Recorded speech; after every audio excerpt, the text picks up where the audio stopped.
Etienne, ¿cómo estás? ¿Se me escucha? Ahora sí, buenos días, Sergio. ¿Qué tal estás? Bien, ¿y vos? Muy bien. Sí.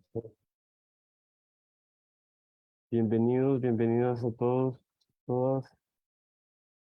Pronto vamos a empezar la primera sesión con las participaciones de Etienne Helmer y de David Lévystone, respectivamente de la Universidad de Puerto Rico y de la Universidad Panamericana. David. Sí, buenos días.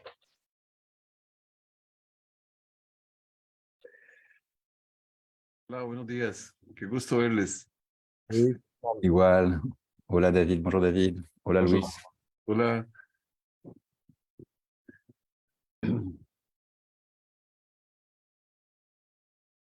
Buenos días a todas y a todos.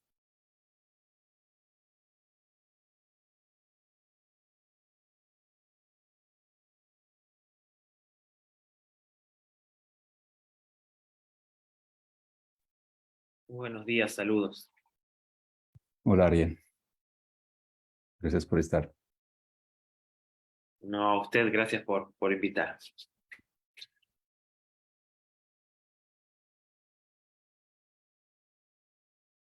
Saludos, Enar. Saludos, Robert.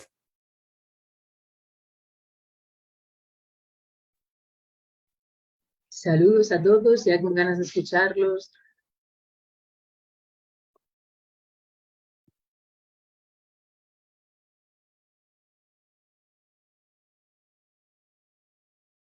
Enar, ¿qué tal? ¿Todo bien?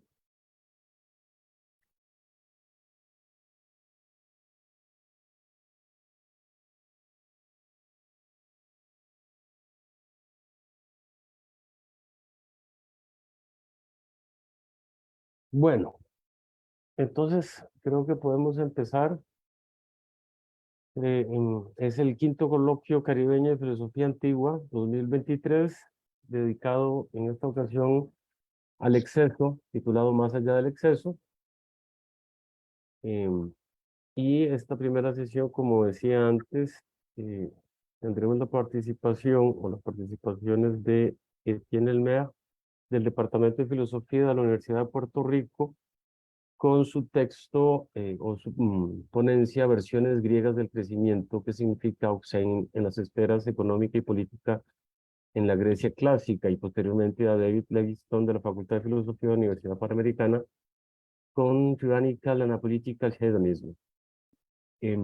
Vamos a proceder de la siguiente manera, como habíamos acordado previamente. Cada participante tiene 30 minutos para realizar su exposición, y una vez acabadas las dos exposiciones, pasaríamos a una parte de preguntas, observaciones y comentarios. Dicho esto, entonces, le doy la palabra a Etienne Helmer, de Departamento de Filosofía de la Universidad de Puerto Rico. Adelante, bienvenido, Etienne. Bueno, muy buenos días. Muy buenos días a todas y a todos. Me alegra estar aquí con ustedes y poder seguir con esa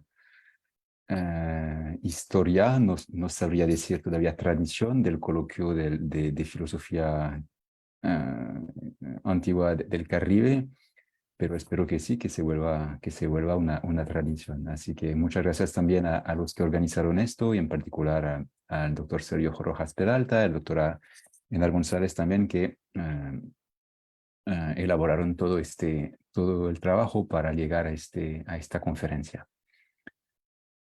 Bueno, voy a empezar ahora con mi texto, que es un texto sobre un texto sobre el concepto del crecimiento en su sentido económico contemporáneo y su relación con el concepto del auxein en la Grecia antigua, a ver si ambos conceptos son sinónimos o si hay alguna referencia en la perspectiva de un acercamiento a los griegos desde los asuntos y problemas del mundo contemporáneo. En su libro La mystique de la croissance, comment s'en libérer, la socióloga francesa Dominique Méda contrasta la creencia moderna en el progreso y su reciente avatar, el crecimiento económico ilimitado y su imperativo de eficacia y rendimiento, a los ideales griegos de templanza, sencillez de costumbres, apego apasionado a la igualdad, como si los griegos fueran ajenos a cualquier idea de crecimiento.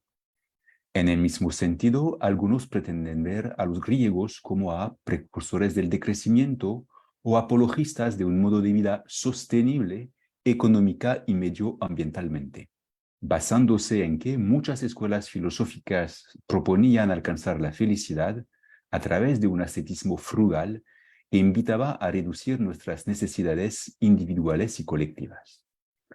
Pero pregunto, ¿es la noción de crecimiento realmente ajena al pensamiento económico y político griego?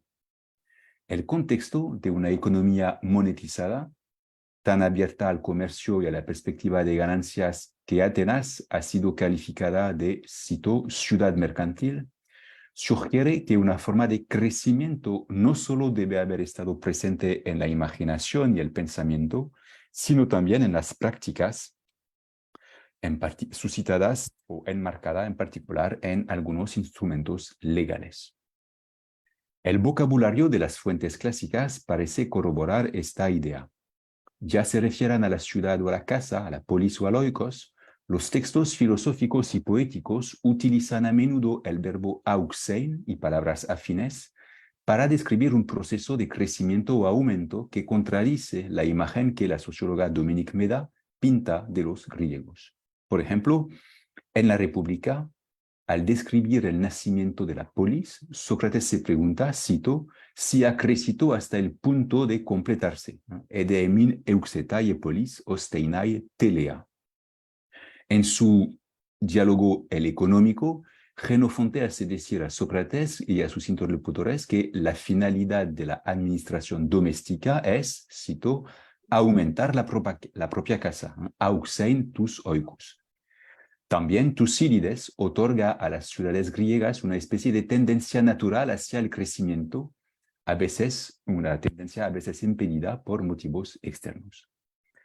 También podemos observar cómo en la Antígona de Sófocles, Creonte ve las leyes como el instrumento mediante el cual hace crecer su ciudad de Tebas.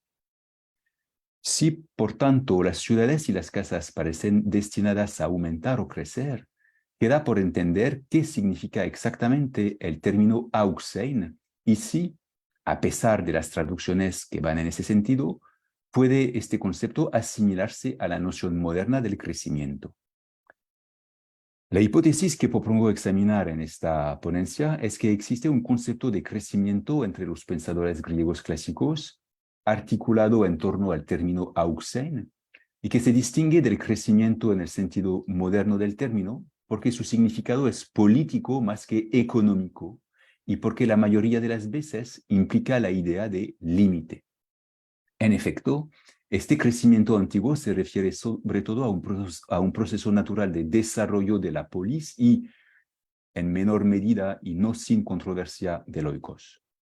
Si los motivos de este crecimiento, tal y como los presentan Platón, Aristóteles y Jenofonte, son a menudo de naturaleza económica, esto no basta para hacer de este crecimiento un fenómeno puramente económico. Además de que los motivos del crecimiento pueden ser a veces también políticos, este proceso se presenta siempre en el contexto de una reflexión acerca de la plenitud de la polis, de su autosuficiencia, lo que se traduce en un cuestionamiento político en torno a los límites de este crecimiento. ¿Cuáles deben ser estos límites y qué es lo que los pone en peligro? Para apoyar mi hipótesis, presentaré en primer lugar las principales características del crecimiento en el sentido moderno como fenómeno esencialmente económico, con el fin de comprender mejor en qué se diferencia de ello el crecimiento antiguo. En un segundo momento, mediante el estudio de un pasaje del libro segundo y de un pasaje del libro cuarto de la República de Platón, y también haciendo alusión un poco a Aristóteles, mostraré que los factores económicos del crecimiento son a la vez necesarios e incompletos para la realización de una polis verdadera, en el sentido de que tienden a ser ilimitados. Y para terminar, mostraré que el crecimiento en estos dos autores, Platón y Aristóteles, va de la mano con una reflexión política sobre el concepto de límite. Empiezo entonces con el concepto moderno del crecimiento. El concepto de crecimiento sirve hoy para medir la salud económica de las naciones y, por extensión, su salud en sentido absoluto. Se refiere, cito, al aumento de la producción de bienes y servicios de una unidad económica durante un periodo determinado. Cierro cita. Para una empresa, toma en cuenta el aumento de su volumen de negocios. Para un país, se mide el aumento de lo que se llama el Producto Interior Bruto para evaluar el dinamismo de su economía. También el crecimiento puede ser definido como, cito, el aumento sostenido durante uno o varios largos periodos de tiempo de un indicador dimensional. Para una nación puede ser el Producto Global Neto en términos reales. Cierro cita. De un economista llamado Perot. El reconocimiento, en particular por Kondratiev y Schumpeter a principios del siglo XX, del papel clave de la noción del crecimiento en el desarrollo de Occidente, ha dado lugar a numerosas teorías sobre la naturaleza de este fenómeno, sobre sus causas y el índice más adecuado para medirlo. Aunque no es posible entrar aquí en los detalles de estas teorías y de su evolución, desde los modelos neoclásicos hasta los modelos post-keynesianos y su crítica, cabe señalar que la mayoría de los economistas e historiadores de la economía coinciden en que la primera revolución industrial fue un punto de inflexión cuantitativo y cualitativo decisivo que marcó la entrada en el crecimiento moderno. Cito: es a partir de la revolución industrial cuando los progresos introducidos en los métodos de producción ya no solo permitieron aumentar el número de seres humanos, sino que también abrieron la vía al crecimiento simultáneo de la población y de la renta per cápita, que el economista Simon Kuznets propuso designar con el concepto de crecimiento económico moderno. En este sentido, se trata efectivamente de una ruptura importante, de un avance decisivo o de un punto de inflexión único en la historia de la humanidad. Cierro cita. Mientras que antes de este periodo, sobre todo entre los siglos X y XIII, el crecimiento económico se vio impulsado principalmente por el aumento demográfico apoyado por el desarrollo de la agricultura y las ciudades. La entrada en la modernidad estuvo marcada por la conjunción de 4 factores principales: la aceleración de la acumulación de conocimientos y sus aplicaciones técnicas, la intensidad de los cambios en los modos de producción y la acumulación de capital, así como las transformaciones sociales resultantes, el desarrollo de las funciones económicas de los estados soberanos y, por fin, la intensidad de los cambios en los modos de producción y la acumulación.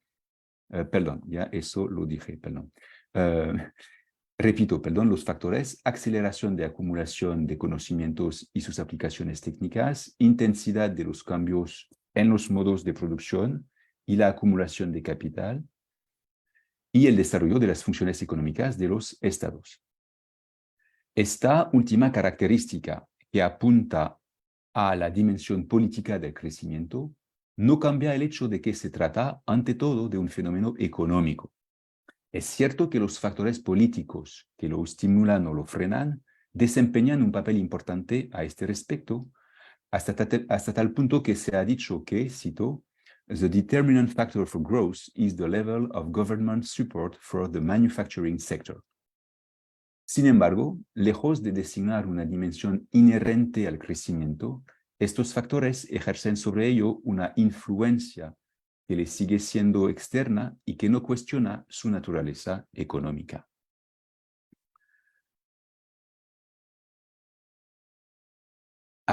Al estar pensado a partir de un criterio cuantitativo, el crecimiento plantea la cuestión de si, a pesar de sus ritmos cambiantes y sus variaciones positivas o negativas, es por naturaleza ilimitado. Dicho de otro modo, la pregunta es si es un proceso que puede desarrollarse indefinidamente a lo largo de una curva generalmente ascendente, o si, por el contrario, puede llegar a parar de una manera que no sea solo una etapa temporal en una tendencia de mayor amplitud, sino una parada que sea definitiva. Esta cuestión tiene que ver tanto con los principios tiene que ver tanto con principios teóricos e ideológicos en los que se basa la idea de crecimiento, como con cuestiones medioambientales y sociales. Sobre el primer punto, solo podemos observar que el crecimiento depende de la creencia en la idea de progreso, de la que es una de las expresiones, y del marco temporal necesario para pensar en ese mismo progreso, a saber, un horizonte abierto, caracterizada por la idea de que el futuro representará una mejora en comparación con el presente. Todo esto siendo basado en la creencia de que, cito al filósofo Marcel, el propio tiempo de la modernidad es el vector del beneficio permanente y del crecimiento garantizado. Esta visión está tan arraigada en la mente de las personas que resulta difícil aceptar que no corresponde a la naturaleza de las cosas y que se refiere únicamente a un momento de la historia. Así, utilizar el término crecimiento no se limita, en la mayoría de los casos, a describir, midiéndolo, el desarrollo económico de la modernidad como si fuese un atributo accidental de este periodo histórico.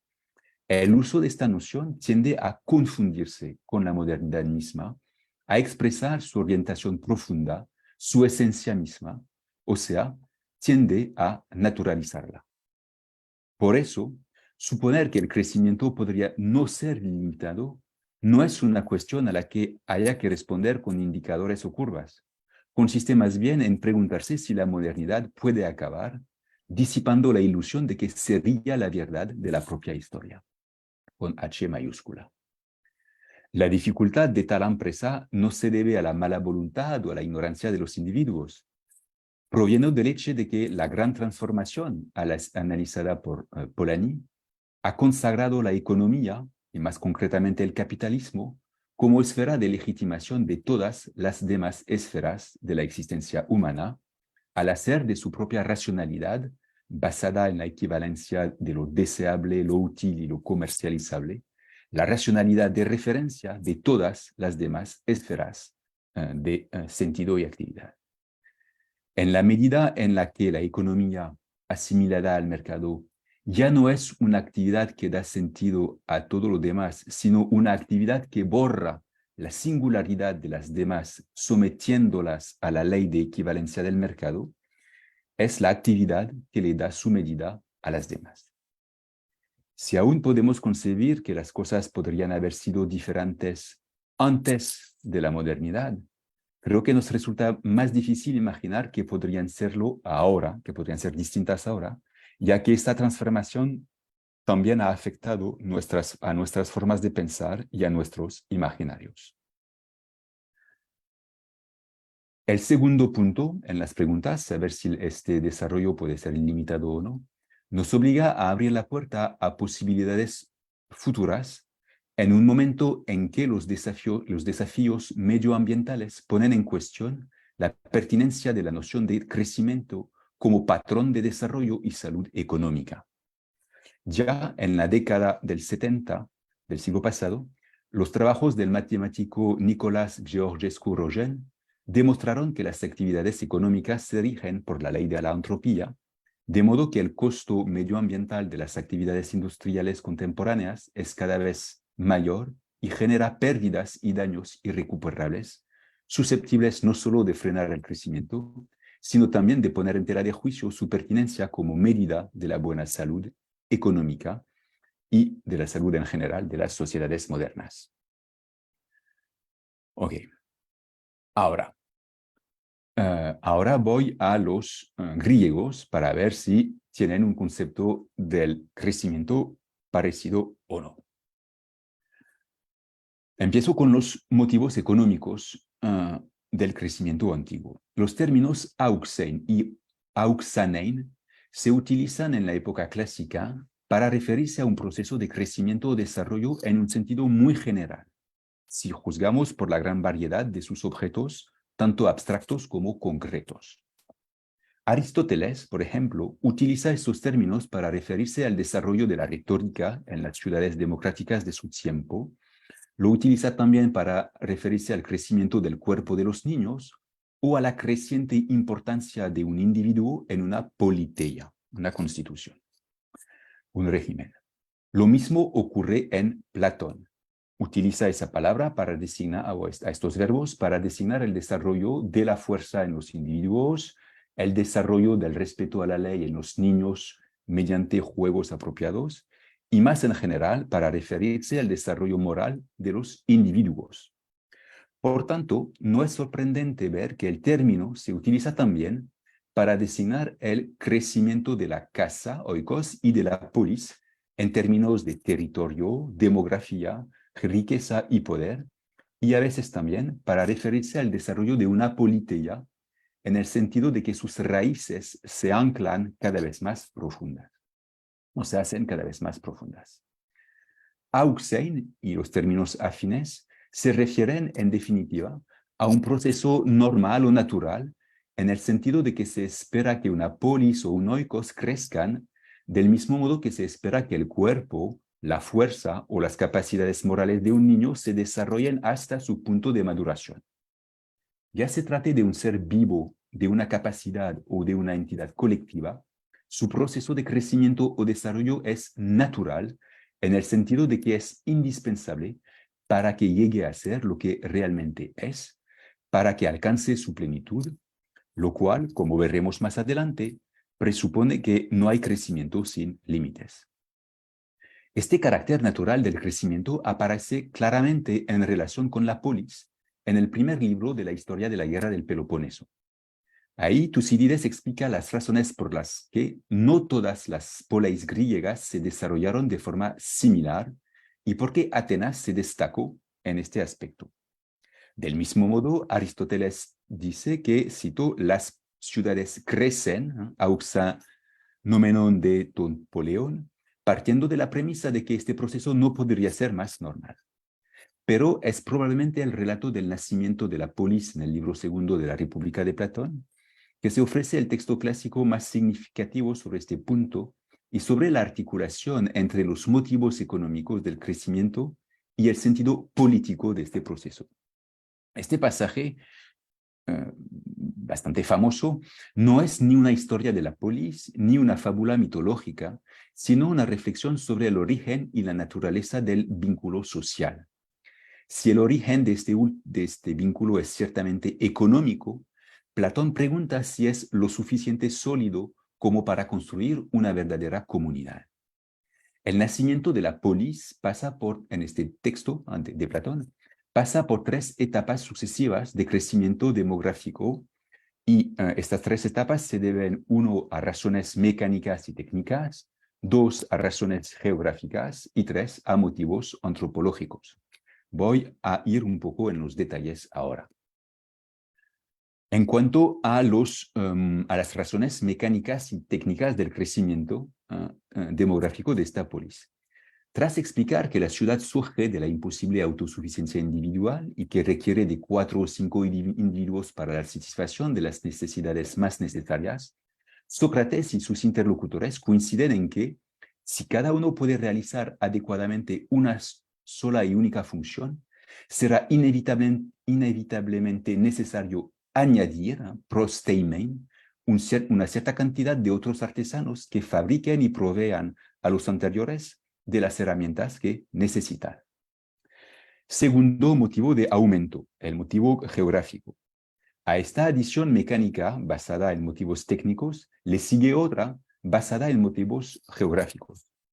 La insuficiencia de cualquier territorio para producir todo lo que una polis necesita lleva a incluir todo lo relacionado con el comercio, lo que da lugar a una serie de aumentos o adiciones. Aumento del volumen de producción para destinar una parte al comercio del mercado exterior, aumento del número de artesanos en los distintos sectores para producir este excedente destinado al comercio exterior, aumento del número de artesanos que proporcionan sus herramientas a estos productores adicionales, como en la fase anterior, y aumento o adición de personas que trabajan en el sector del comercio, es decir, comerciantes y obreros llamados asalariados. Sócrates pregunta entonces, ¿ha crecido nuestra polis, auxein polis, hasta el punto de completarse? Tercer motivo de crecimiento, el quizás de la respuesta de Adimanto es una clara invitación a cuestionar el criterio que permitiría concluir que una polis está completa, o sea, el principio que vendría a darle su límite. El resto del diálogo profundiza este problema al comparar la vida frugal de una polis moderada, pero poco envidiable, tanto que parece una ciudad de cerdos, con una ciudad que vive, cito, como es de costumbre, y en la que la larga lista de artesanos de lo superfluo viene a sumarse a los artesanos de lo necesario. Sócrates dice, es necesario pues ampliar la polis y llenarla de una multitud de aquellos seres que ya no están en las polis para proveer las necesidades de la vida. Cierro cita. Aunque Sócrates Sócrates cree que la ciudad frugal y la moderada es verdadera porque es sana, no discute, sin embargo, la legitimidad de la nueva ciudad febril o enferma, ya que ella es inevitable. Aunque enferma en virtud de su crecimiento más allá de lo necesario, es el modo ordinario de las ciudades. La dificultad consiste entonces en luchar por la ciudad sana, en luchar para alcanzar una ciudad sana en las ciudades enfermas. En otras palabras, se trata de encontrar la manera de introducir un límite en la tendencia hacia la ilimitación que se manifiesta en la multiplicación de las artes y los oficios que entran en la ciudad bajo la forma de una proliferación incontrolable del sector económico, un sector que ahora afecta tanto a nuestras necesidades como a nuestros deseos. Cabe señalar que esta fase se cierra con dos adiciones extra que señalan la fragilidad de este crecimiento cuando reducido a la acumulación ilimitada de funciones económicas. En efecto, se necesitan médicos y luego soldados que vienen a, cito, ampliar la polis no con una pequeña cantidad, sino con todo un ejército, cierro cita. Estos son indispensables para hacer la guerra y conquistar territorios vecinos para la satisfacción de apetitos siempre crecientes y para proteger los propios miembros de la polis de asaltos idénticos de parte de ciudades extranjeras, cuyos miembros también se entregan a una adquisición ilimitada de riquezas, transgrediendo el límite de lo que sería necesario. Esto es una manera de decir que el crecimiento, pensado como acumulación y proliferación sin límite, conlleva el riesgo de la guerra y la destrucción de la polis, y en ese sentido es un fenómeno estructuralmente ligado a la economía más que a la política, aunque necesite de agentes políticos para perpetuarse. El exceso, de cierta manera, apunta a la carencia, a lo incompleto y a la destrucción. Veo que tengo poco tiempo más, así que voy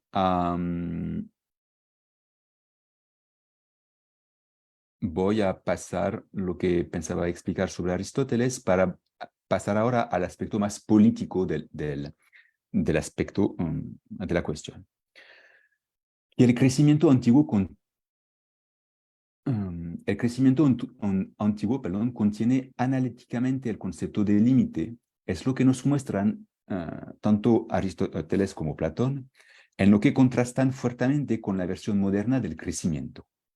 ¿En qué consisten estos límites? Podemos decir que consisten en la unidad de lo que crece. En otras palabras, el proceso de crecimiento encuentra su fin natural en la unidad del sujeto del crecimiento. Tan pronto el crecimiento va más allá de este límite, este sujeto pierde su unidad. Esto es lo que podemos entender a partir de un pasaje de la metafísica de Aristóteles y de algunos fragmentos de su política. En la metafísica, Aristóteles afirma, cito, que crecer por naturaleza, auxein, se dice de cualquier cosa que posee la propiedad de aumentar por medio de otra cosa, por contacto y por soldadura o adición natural como el feto. La soldadura difiere del contacto, para el cual, en efecto, no es necesario más que el contacto, mientras que para dos cosas que se sueldan hay en ellas algo que es uno y lo mismo y que, en lugar del contacto, hace la soldadura y la unidad según la continuidad y la cantidad, pero no según la cualidad. Cierro cita. El ejemplo del feto evoca la idea de un límite que se manifestará en el individuo una vez alcanzado su punto máximo de desarrollo en la edad adulta. Sin embargo, la unidad no es prerrogativa del adulto, sino que está copresente en todo el proceso de crecimiento, como indica al final del pasaje la referencia al crecimiento por soldadura. A diferencia del crecimiento por contacto, el crecimiento por soldadura conserva una forma de unidad entre las cosas unidas. Esta unidad material en la dinámica del crecimiento es paralela a una forma de unidad conceptual que también da su límite al ser en crecimiento. Un poco más adelante, Aristóteles lo explica de la siguiente manera, cito de nuevo la metafísica. Además, se dice que todas las cosas son una cuyo enunciado, que dice el ser lo que es indivisible por comparación con otro enunciado que muestra la cosa de la que se habla. Pues todo enunciado en sí mismo y por sí mismo es divisible. Así, en efecto, lo que aumenta y lo que disminuye, to euxemenon kai phtinon, son uno porque su definición, logos, es una. Del mismo modo que la definición de forma es una para las figuras planas. Cierro cita. El crecimiento de un ser no está en tensión con su unidad mientras corresponda a su definición, del mismo modo que la definición de cuadrado vale para todos los cuadrados posibles, sean grandes o pequeños. En cambio, aumentar el número de lados de este polígono destruiría su unidad. En otras palabras, dejaría de ser un cuadrado, del mismo modo que aumentar el tamaño de la polis sin medida, y más concretamente de su territorio y población, dejaría de hacer de ella una polis, como Aristóteles explica en la política. Cito, pregunta Aristóteles, ¿cuándo debe considerarse que la polis es una? En todo caso, no por sus murallas, pues se podría rodear el Peloponeso con una muralla.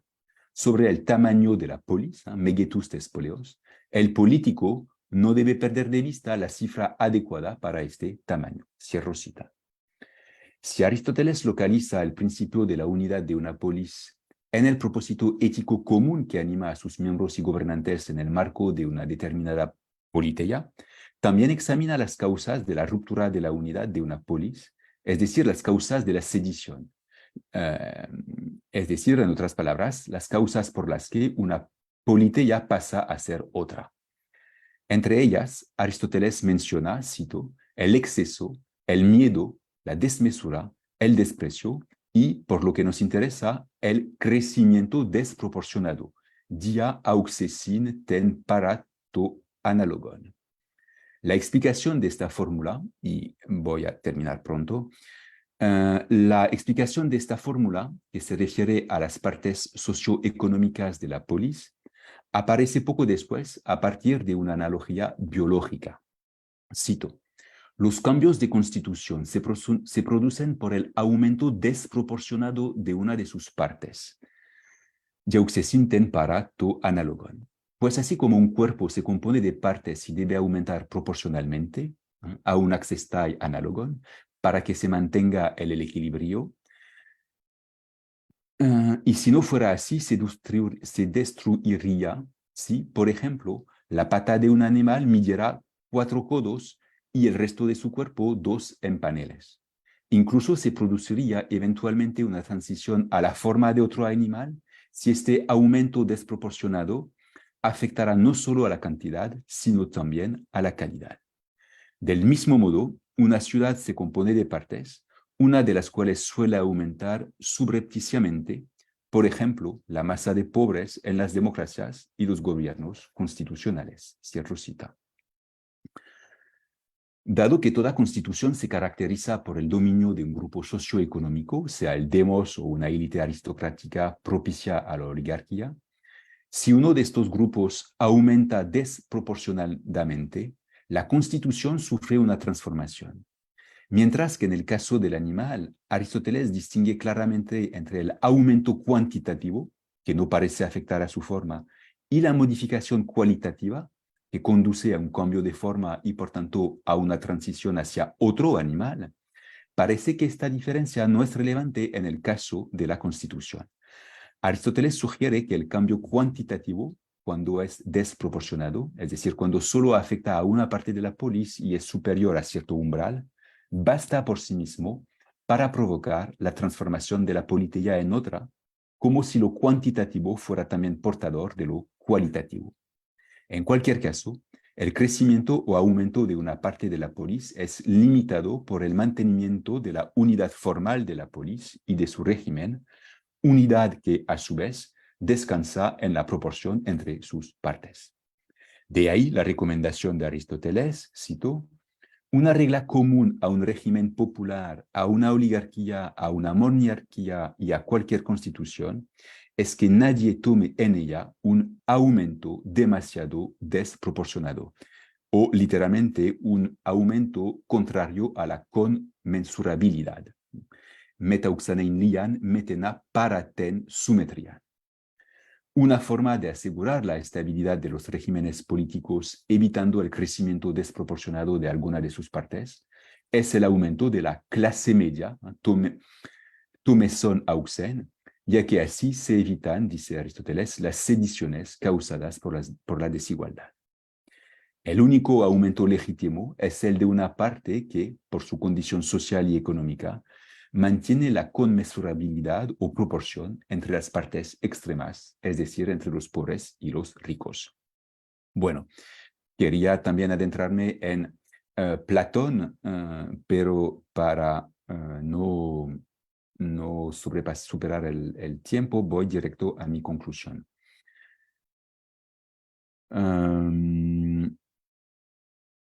Que también voy a resumir porque me doy cuenta de que es excesivamente larga. Platón también va en la idea, sigue la idea de limitar el crecimiento económico a partir de la unidad de la política de la polis. ¿Hasta qué punto Platón y Aristóteles son representativos de su época? Jenofonte, en efecto, hace escuchar una voz bastante distinta en el económico al no parecer poner límites al crecimiento. Según Sócrates y sus interlocutores, el arte de la oikonomía o administración doméstica consiste, cito, en ser capaz de aumentar el oikos, oikus dunantai auxen. Y este aumento o crecimiento consiste, según las palabras de Iscómaco, en, cito, aumentar la propia riqueza tanto como sea posible por medios legítimos y honorables, o aumentar honradamente la propia riqueza, cierro cita. Cualquier acción que pueda causar pérdidas en el oikos o disminuirlo se presenta como un fracaso de la competencia doméstica y como un fracaso de lo que debe ser un oikos. La única condición impuesta a este aumento consiste en su modalidad moral. Hay que preguntarse entonces si tenemos aquí una prefiguración del crecimiento moderno. No creo. Yo creo que Jenofonte no escapa del marco general planteado por Aristóteles y Platón. El sentido de este crecimiento en el económico de Jenofonte sigue siendo político en la medida en la que una de las tesis constantes de Jenofonte consiste en decir que la casa es una polis en miniatura y que el arte de mandar es exactamente el mismo en todas las unidades. Es decir, que en otras palabras, claro, hay crecimiento ilimitado, pero el marco conceptual para pensar este crecimiento sigue siendo uno político. Y con eso termino y les agradezco su paciencia. Gracias. Muchas gracias, Etienne. Muy bien. Entonces ahora le doy la palabra a David Lévystone de la Facultad de Filosofía de la Universidad Panamericana, quien expondrá Tyrannical and apolitical hedonism, Socrates at the crossroad of unlimited freedom. Muchas gracias. Adelante, bienvenido, por favor. ¿Puedo compartir un handout? En principio sí. ¿Es Vamos a ver. posible? Ah, no tengo la autorización. Sí, ahora sí. Ah, sí, ok. Y no es eso. Eso. ¿Se ve? Se ve. Son los textos. Ok, gracias. Y, es bueno que abro después de Etienne porque vamos a tener una versión ética y política más general del pensamiento o ideal del crecimiento ilimitado. No voy a insistir en eso, pero sin duda hay resonancias con el individualismo consumista del mundo capitalista moderno.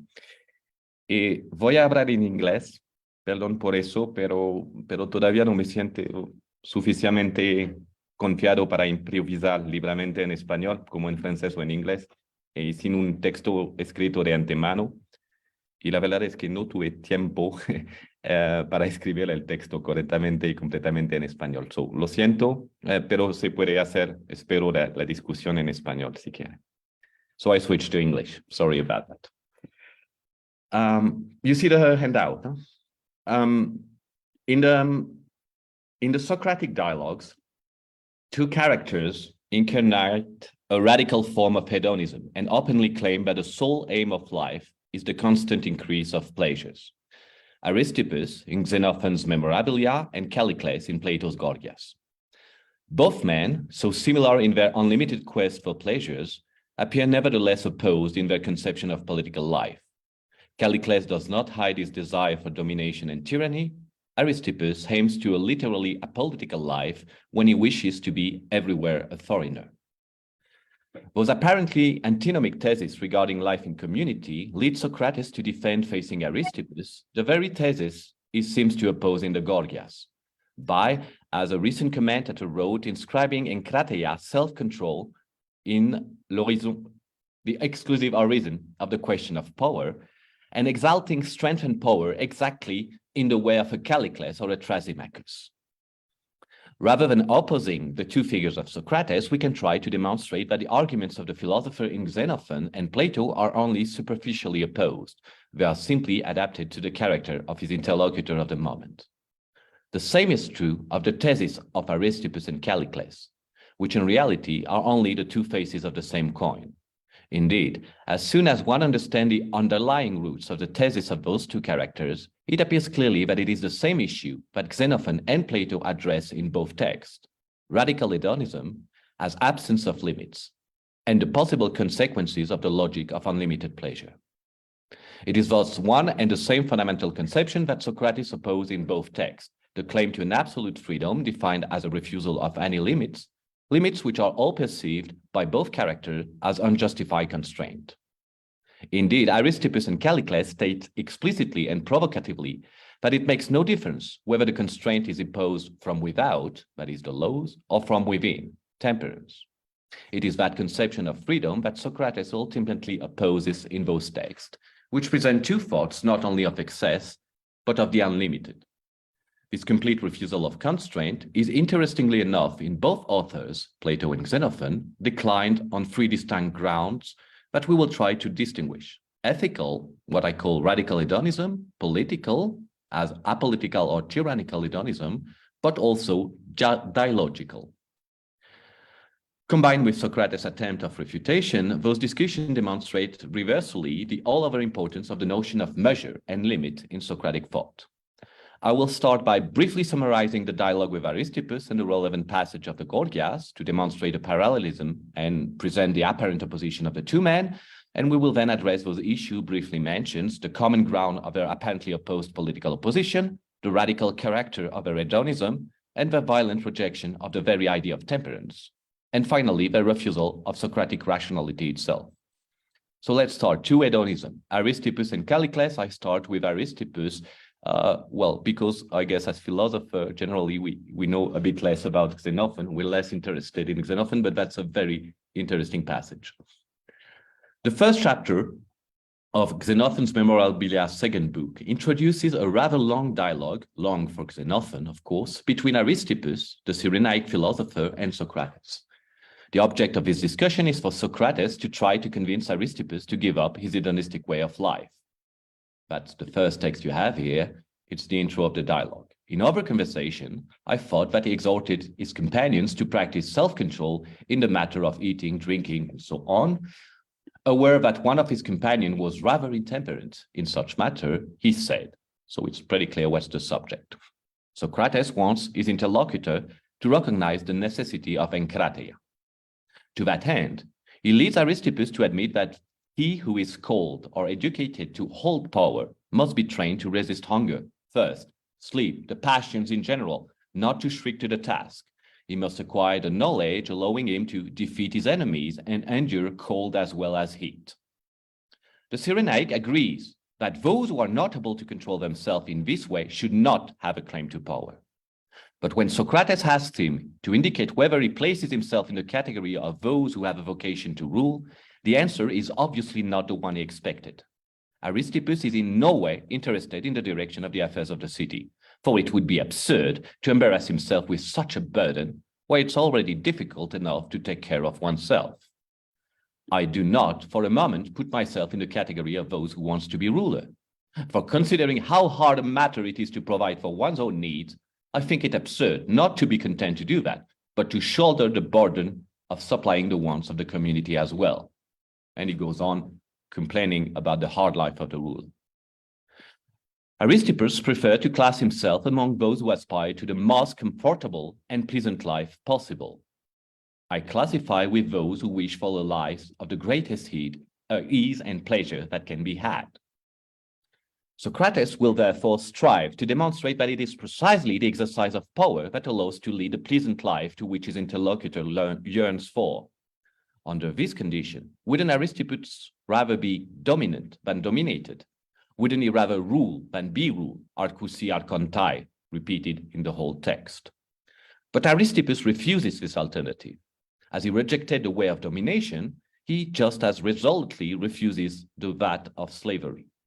For my part, I'm not candidate to slavery, but there is, as I hold, a middle path in which I'm fain to walk. That way leads neither through rule or slavery, but through liberty, which is the royal road to happiness. Okay, replies Socrates, but this middle way would only be possible if the relations between men were not governed by force. Now, everywhere, in public as in private life, one can only rule or be ruled, be dominant or dominated. And he had, I think you must see that the stronger have a way of making the weaker rule their blood, both in public and in private life, and treating them like slaves. Again, Aristippus rejects this binary logic. He does not shut himself up in a politeia. He is everywhere a stranger.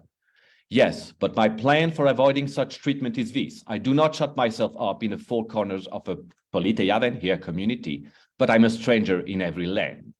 I think that's the only ancient text saying things like that. Socrates shows that to be a stranger everywhere is to refuse all protection, to be vulnerable and subject to all unjust attacks. Nothing even guarantees that one will not be enslaved. Anyway, as ironically Socrates regarding Aristippus, who does not want to work and who seeks an easy life, no one would even want him as a slave. In his final repartee, Aristippus does not dispute these drawbacks and the risk of the path he has chosen, but he observes that those who have made the choice to seek power in order to achieve happiness simply inflict on themselves and voluntarily all possible sufferings, or that's the same, lack of pleasures. This is indeed what Socrates underlined when he showed that the enkrateia is necessary to rule. We will see that text passage later on. Unable to convince the Cyrenaic through a dialectical discussion, Socrates will finally resort to a sophistic fable, Heracles at the crossroad from Prodicus, in the hope to put his companion on the road of virtue. Let's now turn quickly to Callicles, So the discussion with Callicles constitutes almost half of Plato's Gorgias. The topics covered by the dialogues are obviously more detailed and varied, some would say more philosophical.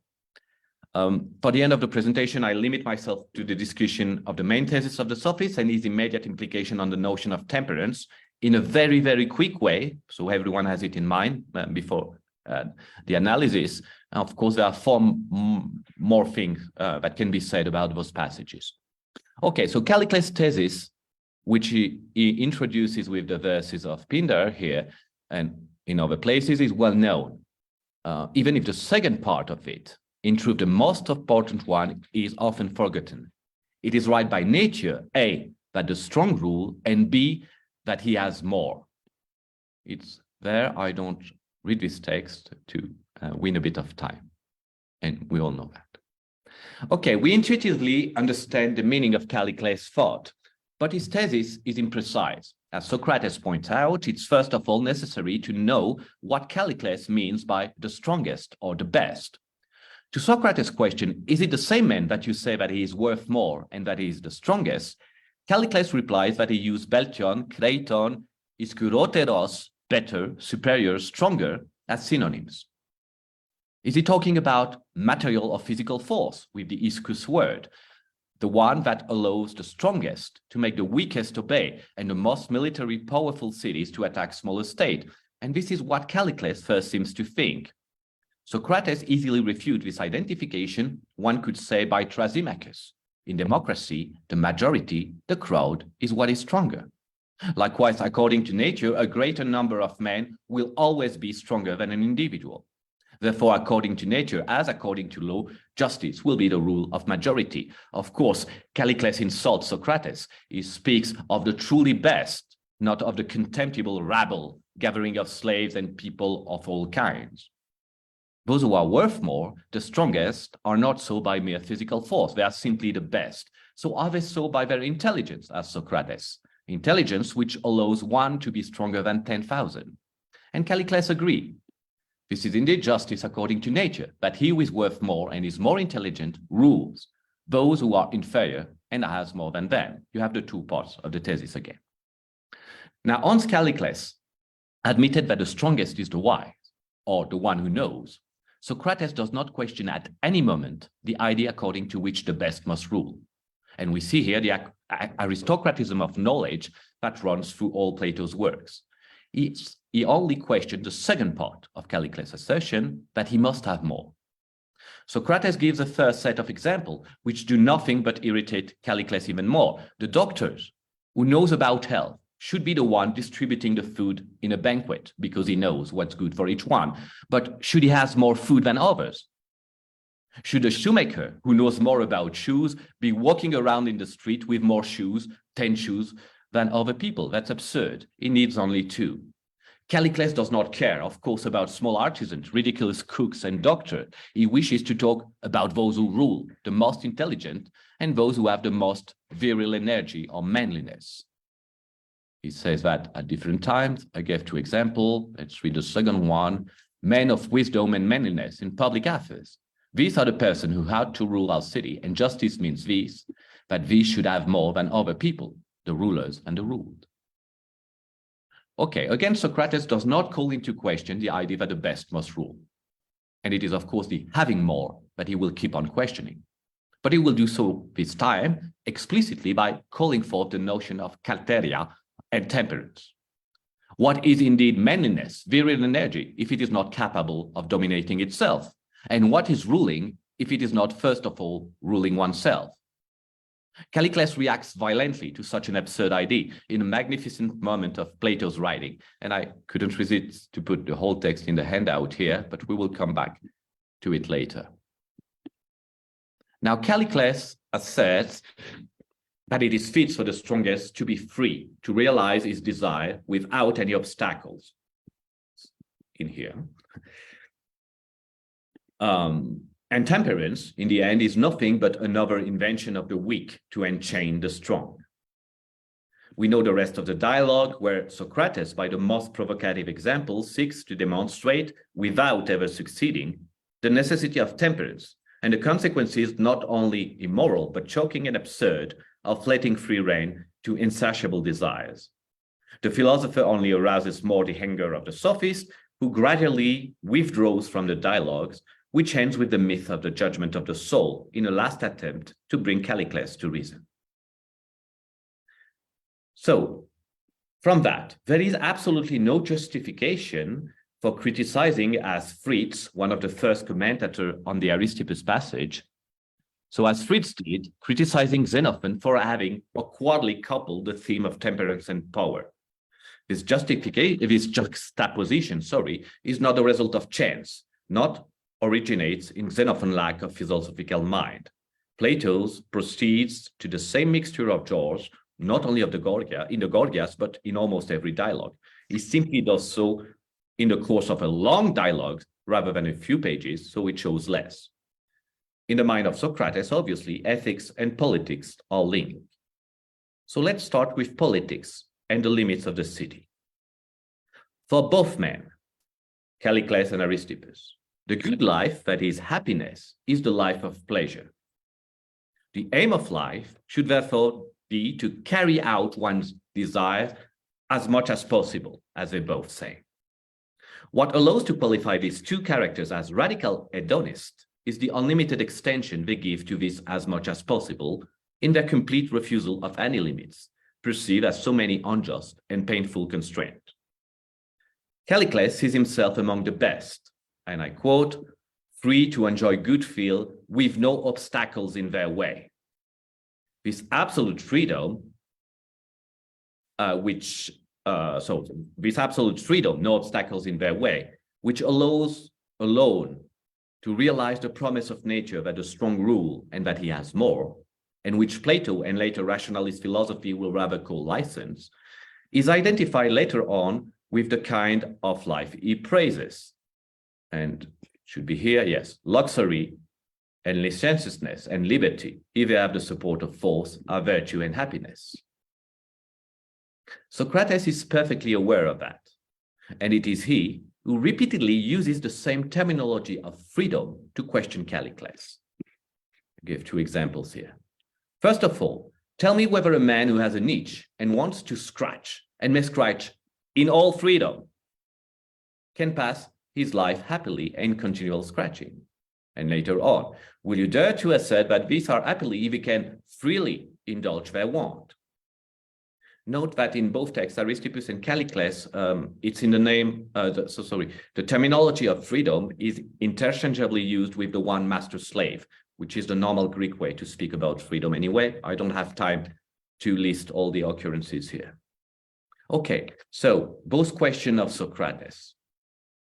One could even assume that it is in the name of freedom, defined exclusively as refusal of limit, that Callicles ends up answering positively to the apparent absurd question of Socrates here.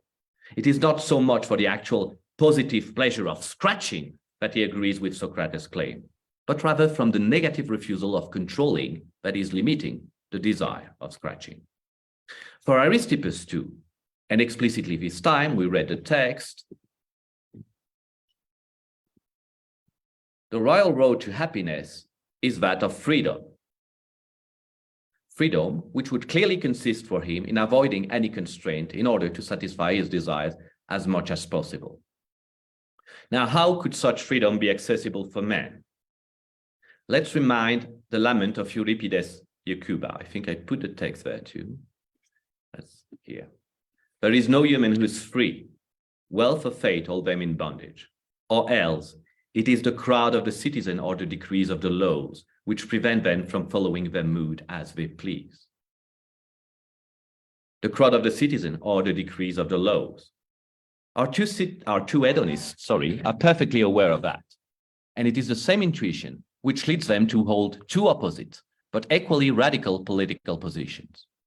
Since the principal obstacle to the achievements of desires originate in the relation with other men, that is, mainly stem from laws and government, the one who truly refuses limits and aims to see no obstacle in his way to pleasure has only two possibilities: either to avoid the company of men, as Aristippus, be everywhere a stranger, or to become their absolute master, as Callicles yearns for it in Plato's Gorgias.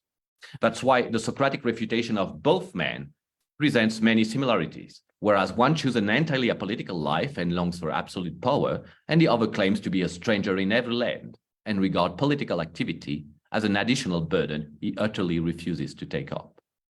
From such a perspective, the only or important difference between Aristippus and Callicles is that the former agrees with Socrates on the point that the ruler must dominate his desires rather than take advantage of his power to achieve them. It is for this very reason that he refuses to have anything to do with the administration of the city. But in the end, it is the same ideal to avoid constraint, born from a purely negative conception of freedom, which leads Aristippus to praise an apolitical life and Callicles a tyrannical one. In other words, the attitudes of Aristippus and Callicles toward the city are contradictory only in appearance, for both proceed from the same desire of absolute freedom, which leads both characters to devise two different means to escape the necessary constraint of life in community. For them, as for later radical liberals such as Jeremy Bentham, and here I quote Bentham, all government is by nature an evil, for it can be exercised only by creating obligations, and obligations are in themselves an evil. From a Socratic point of view, their political positions are only a consequence for the common hedonism. The tyrannical desire of Callicles is nothing else than that, a mean, not an end. That the strong rule has sense only if it is in the view of the having more. It is beside the same unruled desires which characterize the tyrant in Republic 8:9, not so much his absolute power. Tyranny being defined as anarchia, anomia, absence of power, absence of organization or law, depends how you translate that, absence of limits, precisely, a non-power or a non-organization, which will finally lead to the destruction of the political community itself. The Calliclean tyrant, as the Aristippian foreigner, are thus in the end equally apolitical, out of the city. One dreams the life of a god, the other of a beast, to take back Aristotle's famous claim on the natural character of human political community. Aristippus, being everywhere a stranger, is not even a slave, says Socrates. He is less than a man. Callicles, like Euripides' ambitious Eteocles, would go further than the rising star and the sun or beneath the earth to win tyranny, the greatest of the gods. But his unbounded ambition is doomed to failure and degradation. The tyrant will be, for Plato in the Republic, transformed from a man into a wolf. From a Socratic point of view, it appears that this unlimited freedom, motivated by a will to fulfill unregulated and infinite desires, is led necessary to reject the limits of the human political community. And the one who claims to realize it, by ostracizing himself from the political community, denies at the same moment his belonging to humanity itself. Now, ethics, the limits of temperance. Ooh, I have to hurry up. Now, the refusal of constraint of the two men is not limited to mere social obligations, that is to say, to external obligations, and the self-ejection of humanity has deeper root. If Callicles and Aristippus are figures of excess and even of the unlimited, and representative of a radical hedonism, it is because they consider as unjustified constraint not only the rule imposed from the outside, that is the laws, but more simply any rule, any obligation as such, and whatever its origin, that is, even coming from oneself.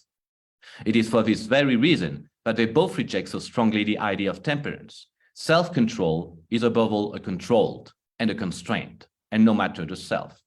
And krateia is literally, etymologically, a violence, krateia, exerted on or in oneself, and no matter that it is also by oneself.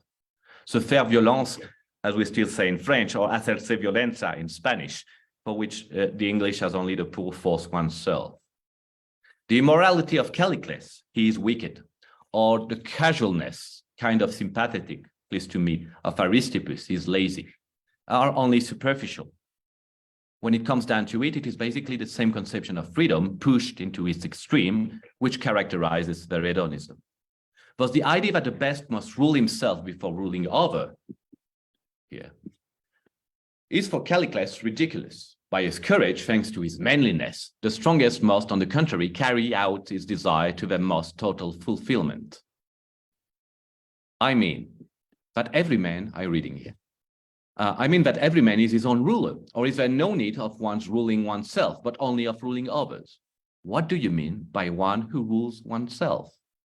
Nothing recounted, merely what most people mean, one who is temperate and self-mastering, ruler of the pleasure and desires that are inside himself.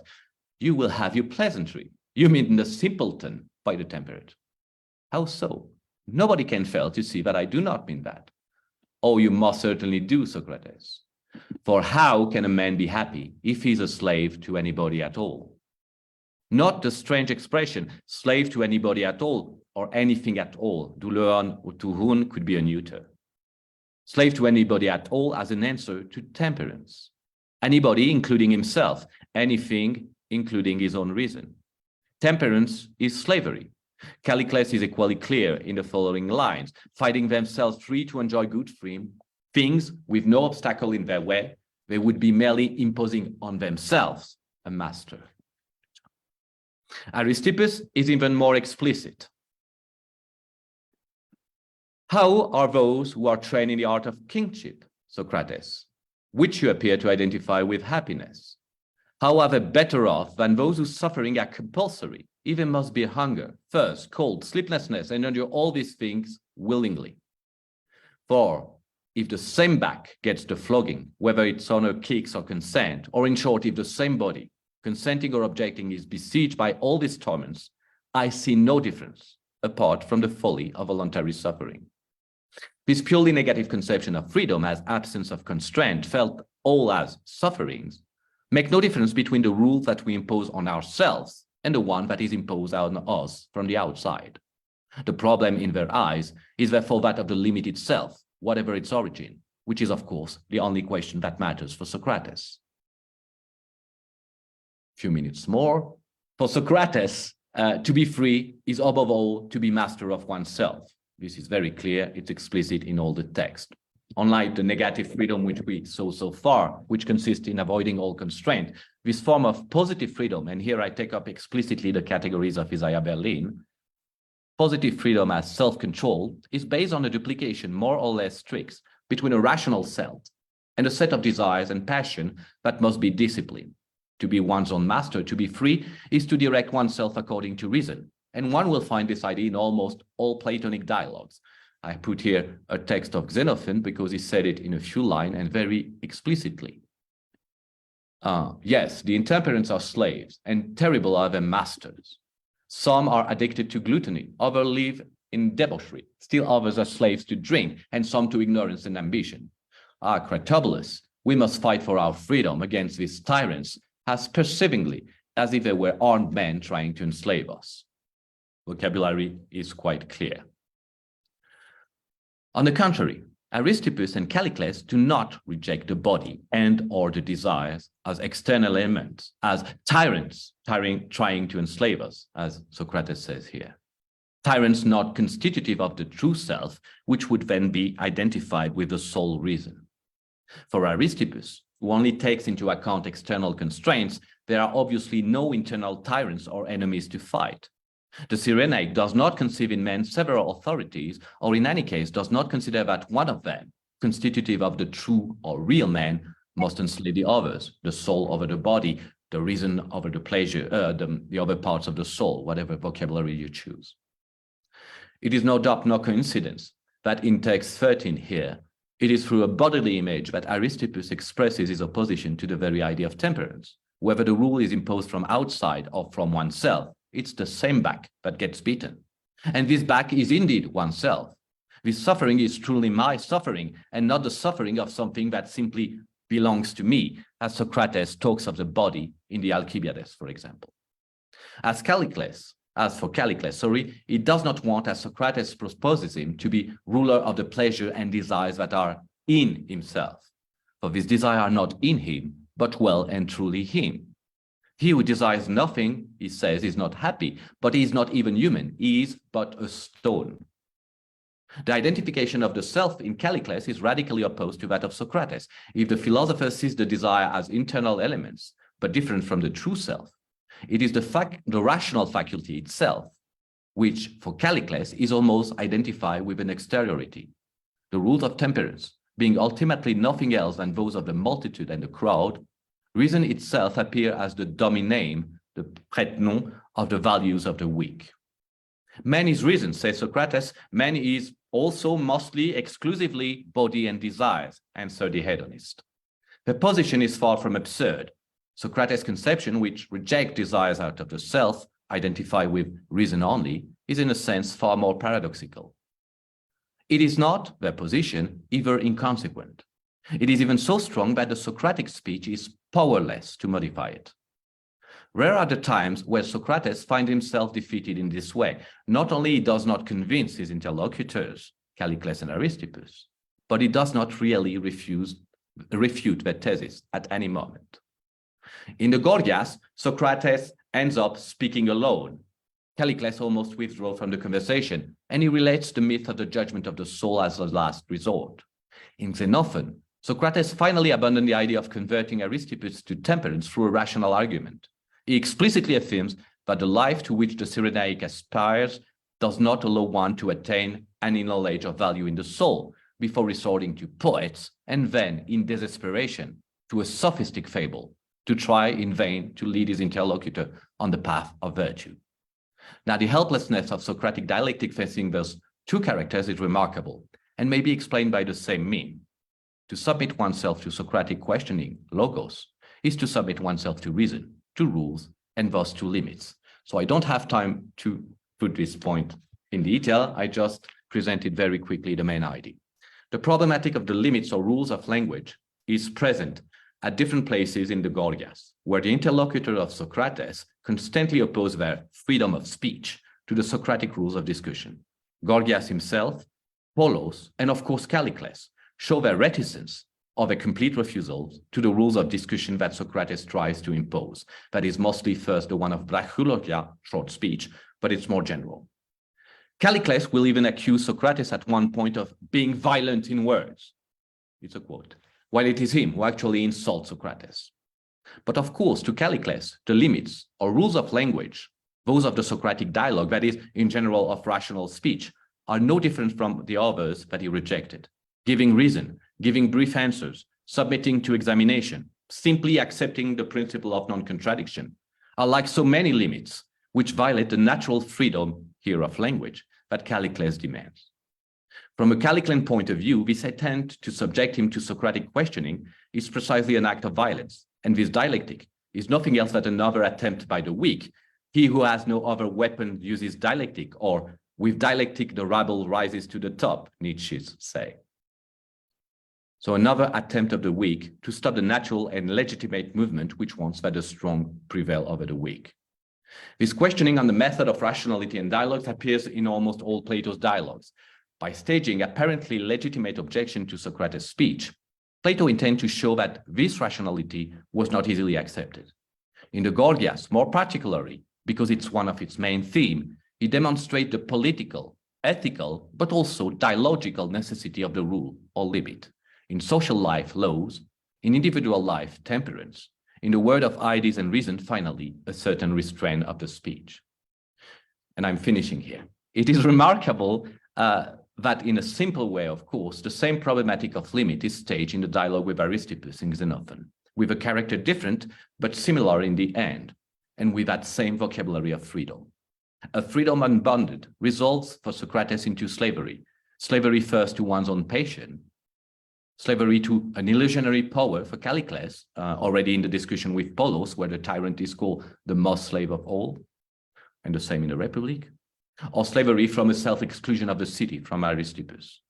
Slavery finally to the incontinence of the tongue, to take back another Euripidean image, with a logos or a speech incapable to recognize the boundaries of reason. And I'm almost in time. Thank you. Muchas gracias, David. Entonces ahora podemos pasar a las preguntas o comentarios. Por favor.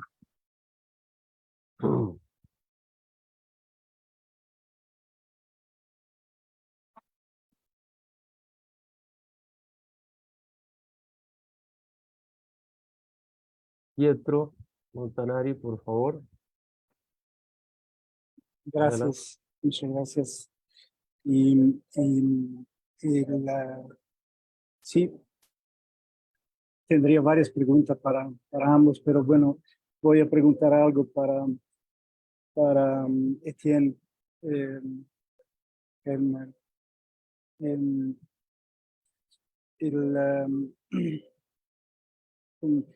La- la- ¿Tú, Etienne, consideras que entonces esta idea de la auxesis, del crecimiento, tenga una naturaleza esencialmente económica en la época moderna y al revés, esencialmente política en la época antigua? Yo estoy de acuerdo. Pero te quería preguntar una cosa, porque, bueno, podríamos considerar otras dos opciones, ¿no? Una opción sería que es, es también el crecimiento en función de la potencia, de la Macht, de la power, ¿no? Pues, conservación y expansión del poder de un Estado, de la, también de la polis, de un Estado comunidad. Y este sentido me parece bastante explícito también considerado, ¿no? En el libro segundo de la República de Platón y también en varias partes de las historias de Tucídides que tú mencionabas. Luego, bueno, sería posible también, por lo menos en época moderna, considerar el auxesis, el crecimiento ilimitado, en este caso, como una función de la tecnología, entonces de la técnica, ¿no? Pero bueno, esto a lo mejor es algo que no tiene que ver con los antiguos. Entonces, mi pregunta era, suponiendo que sea posible también considerar en un sentido antiguo la cuestión de la auxesis como aumento de poder de la comunidad, del Estado. Entonces, en este caso, ¿crees que habría algún tipo que sería posible comparar los dos significados entre los modernos y los antiguos? Y también porque estaba pensando que, por ejemplo, a lo mejor no en los griegos, pero en los romanos, en el mundo romano hay este nexo entre la auxesis y auctoritas, ¿no? De esta raíz común, aug. Entonces, en este caso, el crecimiento podría referirse más al aspecto de la fuente de la legitimación política, por ejemplo, en este caso el Senado, ¿no? Entonces podría ser el aumento concebido como la base tradicional del poder, en el marco de la cual tiene que quedar, conservarse cualquier tipo de protestas, ¿no? Entonces, te quería preguntar esto, si crees que sería posible considerar en el mundo antiguo la auxesis como aumento perdón, como poder, aumento y conservación del poder, del power, de la comunidad, del Estado, y si en este sentido ves que haya una posible analogía con el significado moderno del crecimiento, que en varias fases de la historia moderna ha sido esto, ¿no? El crecimiento económico ha sido funcional a las políticas de potencia, de poder de los Estados-naciones, por ejemplo. Esta es mi pregunta. Gracias. Bueno, muchísimas gracias, Pietro, por tu presencia y por tu pregunta. Gracias. Dos momentos en mi respuesta. Uno, ¿me escuchan bien? Ok. En primer lugar, es verdad que para efectos de presentación, pero no es meramente he enfatizado la diferencia entre un concepto económico, por un lado, del crecimiento y por otro lado, un concepto más político del crecimiento. no es mera retórica, es decir, no es meramente para señalar una diferencia, creo que esta diferencia existe. Pero ¿en qué sentido existe? Esto no quiere decir que no haya ningún factor político en el crecimiento moderno, porque se sabe, por ejemplo, que todo el marco legal de los estados en sus políticas económicas va a generar este crecimiento o al contrario va a frenarlo. Así que hay un componente político dentro de lo que considero que es el crecimiento económico moderno y al revés, en cuanto al mundo griego clásico, el crecimiento se debe a condiciones económicas, pero la manera en la que es, como ejemplifica muy bien el libro segundo de la República, ¿no? El crecimiento, es decir, el aumento en tamaño de la polis, su población, sus actividades económicas, se debe a motivos económicos, pero sigue siendo un proceso irracional hasta que cierta concepción de la política venga para darle su racionalidad y su límite. Y en ese sentido hablo de que un crecimiento es natural en cuanto a una polis o una casa, siempre y cuando está bajo el mando de una política bien establecida o una política racional. Así que para capturar este primer momento de respuesta, yo diría que las esferas de legitimación de todas las actividades son distintas en el mundo moderno y en el mundo antiguo. En el mundo moderno, creo que estamos bajo el mando de la economía como esfera de legitimación. Es decir, que todas las actividades no pierden su carácter político, social o cultural, sino que todos estos aspectos están subordinados a su sentido económico. Propongo decir que en cuanto al mundo antiguo, de nuevo, sin negar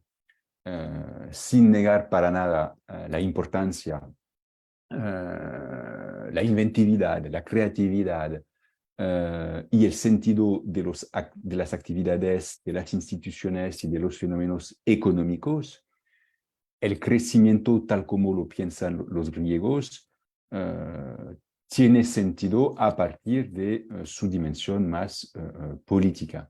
Y eso me lleva al segundo momento, es decir, al segundo aspecto de tu pregunta sobre el crecimiento no meramente, y es un aspecto en efecto que no he señalado del todo, excepto quizás con la guerra, con la mención de la guerra en el libro segundo de la República. Es verdad que crecimiento, tienes toda la razón cuando dices que crecimiento, claro, tiene para nosotros un sentido económico, pero va a la par con un aumento de poder en el sentido de autoritas, ¿no? Y en efecto, los países modernos que más se destacan por su crecimiento económico son también países o naciones que buscan el poder para el poder a nivel internacional. Este aspecto también es presente, creo, en el mundo antiguo. Si nos referimos, por ejemplo, a la historia de la guerra del Peloponeso, Tucídides explica cómo Atenas ha tenido factores más favorables para su desarrollo económico y de ahí pasa al poder político que Atenas ha podido conseguir a través de su imperio. También Platón, libro segundo de la República, habla de cómo el poder económico o la fuerza económica de la polis la lleva a entrar en guerra y a conquistar otros territorios. Y aquí, en efecto, vemos lo que tú dices. Y para terminar, yo creo que lo que encuentro muy interesante en tu pregunta es que me invita a matizar el carácter quizás demasiado rígido de la oposición entre lo económico y lo político para, al contrario, vincular ambos aspectos. Así que esto sería mi respuesta. No sé, así que lo voy a tomar en cuenta, pero no sé si te contesté lo suficiente. Sí, claro que sí, Etienne, gracias. Y solo rapidísimo, quería añadir una cosa. Quizás también tú conectaste esta idea por lo moderno, que a lo mejor aquí nos interesa menos, pero le conectaste esta idea del crecimiento como económico ilimitado a la idea del crecimiento de la economía. Entonces, perdón, a la idea del progreso, pero la idea del progreso también en los economistas está conectada, es en función del progreso técnico, el crecimiento de la economía. Entonces podría haber allá una prioridad de lo tecnológico sobre lo económico. Esto para que pueda ser considerado. Bueno, solo esto. Gracias. Gracias. Enar tiene una pregunta o varias. Hola, gracias. Bueno, gracias al profesor Helmer y al profesor Lévystone. Le voy a hacer una pregunta al profesor Helmer primero. Bueno, gracias porque la conferencia me ha servido para conectar muchas cuestiones y voy a intentar darle forma a la pregunta, a ver si lo consigo. Me interesa comenzar por lo que has dicho sobre el imaginario, ¿no? O sea, como sobre que somos, o sea, que a veces nos cuesta mucho pensar otra cosa que no sea el decrecimiento, ¿no? Porque después de la modernidad somos incapaces de pensar en ciertas cosas, ¿no? Pero precisamente cuando estábamos convocando este coloquio no queríamos caer en los peligros del primitivismo, ¿no? Entonces, ese problema lo sigo teniendo en mente y me has hecho recordar eso que dice, no sé, creo que fue Jameson, no sé, de que nos cuesta más imaginar el fin del mundo que el fin del capitalismo, ¿no? Entonces, hay un... Voy a decir en lo que estoy pensando, lo que tengo detrás para ver si se entiende hacia dónde voy. Hay un texto de Marcuse que escribió en plena guerra de Vietnam que dice que a veces confundimos las condiciones impuestas con las condiciones, o sea, como a veces confundimos la realidad impuesta con la realidad misma, ¿no? Y entonces eso nos convierte en personas que hacen mala metafísica, ¿no? Entonces, de algún modo, quiero, digamos, traer a Marcuse para compensar esta cuestión de Jameson, que creo que está, ¿no? en fondo en lo que tú has dicho cuando decías este problema de imaginar otras cuestiones, ¿no? Imaginar otros mundos, otras maneras de hacer las cosas, otras economías. Te quería preguntar lo siguiente. Cuando hablas de la necesidad del límite, ¿no? Y ahí está esta vinculación del límite y de la unidad, ¿no? tan importante que tan clara me ha parecido. En Platón es claro que es un límite en lo político y en lo antropológico, ¿no? Y en lo ontológico, pero pregunto, cuando tenemos esta imposibilidad de imaginar otras economías posibles, ¿no? Y ahí tendríamos que pensar en si lo llamamos decrecimiento o, como ya hemos discutido, lo llamamos de otra manera, ¿no? Porque a lo mejor decrecimiento da la idea de algo que tiene que decaer y no algo que tiene que detenerse, ¿no? Entonces, la pregunta es, ¿tú crees que somos incapaces de pensar en esas otras economías posibles, ¿no? Como que tú señalas, ¿no? Con autores tanto contemporáneos como antiguos. ¿Lo piensas en términos, crees que el problema es un problema político, es decir, o un problema de imaginario, o un problema de que nuestra incapacidad es más bien una incapacidad antropológica o una incapacidad educativa de educar el deseo, ¿sí? Es decir, o sea, como el problema tiene muchos niveles o solo lo estamos pensando en un nivel o es que reconocemos nuestra incapacidad de resolverlo en distintos niveles, ¿no? Me estoy explicando fatal. Es decir, creo que el decrecimiento y el crecimiento lo tendríamos que pensar, ¿no? Como en términos políticos, en términos educativos, en términos antropológicos, incluso en términos urbanísticos, ¿no? Como en ciudades menores, ¿no? Por ejemplo, como ha señalado. Entonces, y de algún modo veo que el imaginario tiene mucha importancia aquí, ¿no? Que imaginar el crecimiento como algo positivo en lugar de imaginarlo como una metástasis, una enfermedad, ¿no? Como ha señalado y como de alguna manera está en Platón. Entonces, ¿en qué niveles? Contesta en el nivel que quieras, o sea, como ¿dónde ves la imposibilidad o no ves ninguna imposibilidad y es una cuestión de seguir pensando? O sea, como ¿Qué piensas al respecto, ¿no? Como qué propones en lugar de crecimiento, ¿no? Pensando en esta cuestión del límite, la unidad, qué concepto que nos ayude a cambiar el imaginario, ¿no? Sé que es un poco confusa la pregunta porque no es una pregunta, sino que estoy intentando hilar todo lo que he pensado mientras te escuchaba. Entonces, perdón y gracias de antemano. Bueno, muchísimas gracias, Senar, por tus comentarios y tus preguntas que también me ayudan a hacer más complejo los elementos que he presentado.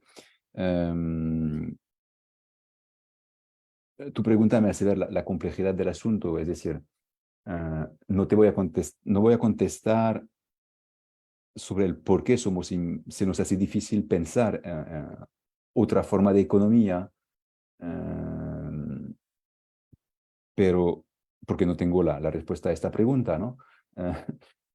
Pero sí creo que tu aportación es que, claro, hay que pensar esto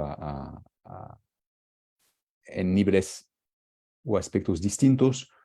La cuestión del imaginario, la cual va también a la par con la cuestión del deseo que mencionaste, la educación del deseo. Creo también que como cierta concepción de lo que es la historia, de lo que ha sido la historia como visto desde la perspectiva siempre del occidente, de la imposición de la técnica, también es parte del fenómeno y que la dificultad es cómo inventamos otra historia, otro relato, de cómo escribimos de otra manera la historia para mostrar las deficiencias, dificultades o límites de este concepto del crecimiento. Yo creo que en efecto hay aquí toda una gama de discursos posibles para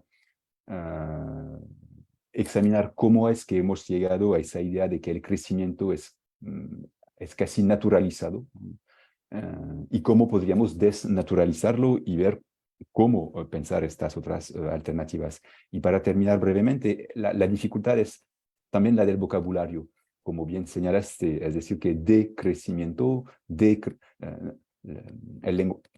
habría que explorar los distintos idiomas precisamente, es decir, ver cómo se puede expresar algo que no sea el crecimiento, pero que tampoco sea una representación del decrecimiento como un deterioro, una caída, sino una verdadera alternativa. Pero por el momento,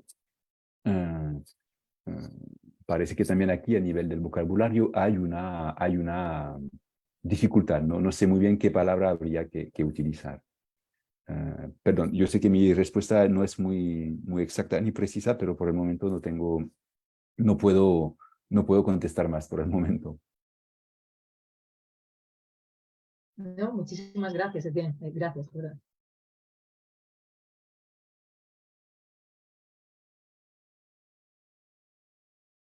¿Alguien más tiene algún comentario o pregunta?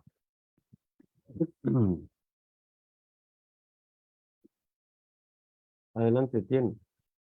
Sí, gracias. Tengo una pregunta para David. Muchas gracias, David, por tu comunicación. Me ha interesado muchísimo la manera en la que relacionas a Aristóteles con Callicles. Y cómo los presentas como dos maneras de vivir una vida de placer limitada, o sea,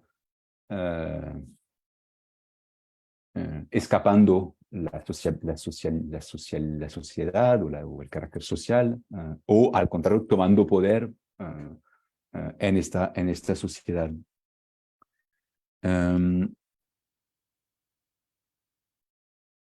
Mi pregunta es sobre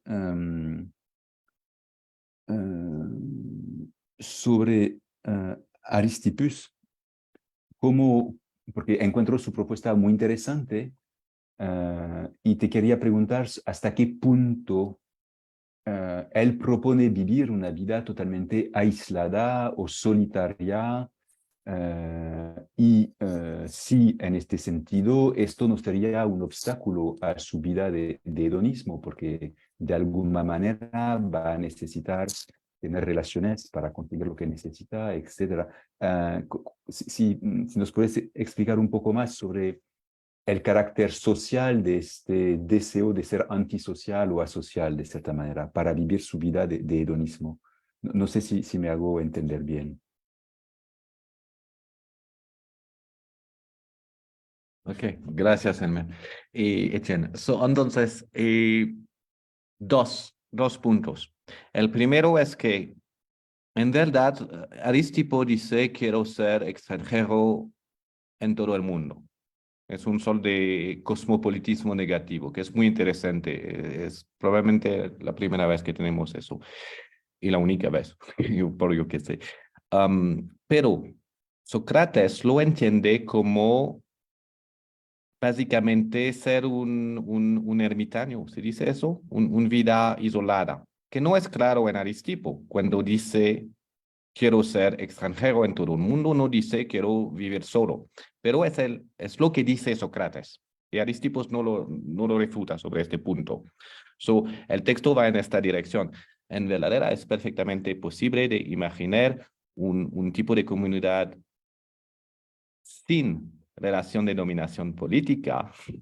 Y en este sentido, el socialismo ideal es eso, cuando la administración de las cosas reemplaza la dominación de los hombres. Pero no hay no se desarrolla eso. Entonces, el texto va en el sentido de la vida isolada. Eso es el primer punto.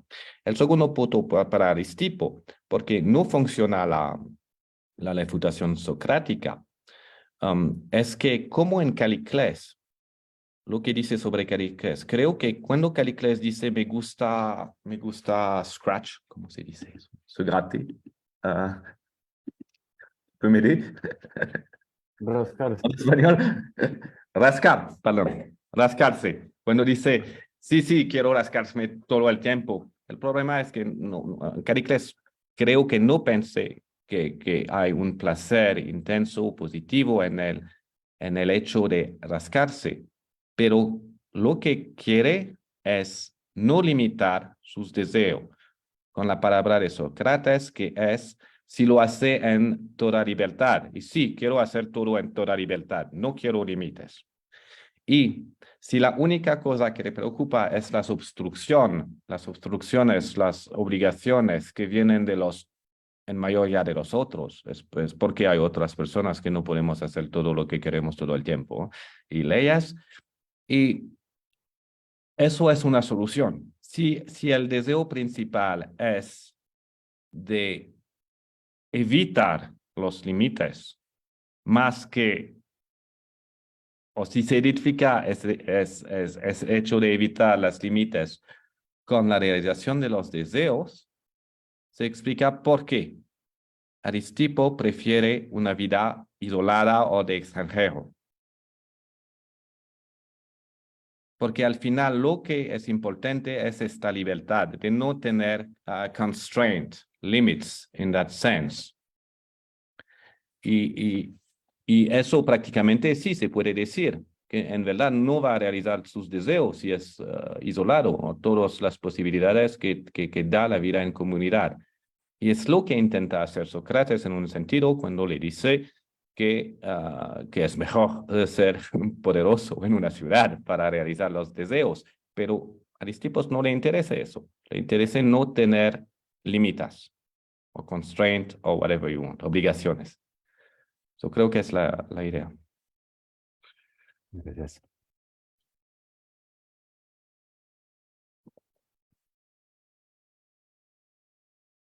¿Alguien más que quiera participar?